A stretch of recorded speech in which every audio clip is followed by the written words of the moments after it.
Hi hello friends. ఈరోజు అవ్వ అయితే ఎండు చేపల పులుసు చేస్తుందండి. పచ్చి మామిడికాయ వేసి కూర అయితే సూపర్ టేస్ట్ ఉంటుంది. వీటికి ముందుగా చేపలు అనేది నీట్గా క్లీన్ చేసుకోవాలి.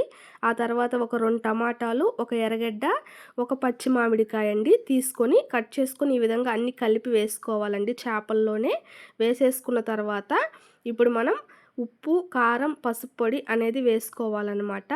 ఇక్కడైతే మనం చింతపండు పులుసు అనేది చూసుకొని వేసుకోవాలండి. ఎందుకంటే మనం ఆల్రెడీ పచ్చి మామిడికాయ వేస్తున్నాం కాబట్టి అది పుల్లగా ఉంటుంది కాబట్టి చూసుకొని వేసుకోవాలి.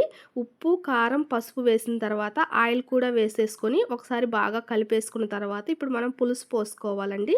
పులుసు పోసుకొని అంతా కలిపేసి సరిపోయినాయా లేదో చూసుకొని ఒక 30 నిమిషాలు స్టవ్ అనేది మీడియం ఫ్లేమ్లో పెట్టుకొని ఉడికించుకున్న తర్వాత ఇంకా మళ్ళీ స్టవ్ అనేది సిమ్లో పెట్టుకొని వెల్లుల్లిపాయలు ఒక 4, 5 దంచేసుకొని ఒక 5 నిమిషాలు ఉడికిన తర్వాత చూస్తే మనకు కూర అనేది రెడీ అయిపోతుందండి. ప్లీజ్ సబ్స్క్రైబ్ చేసుకొని లైక్ చేయండి.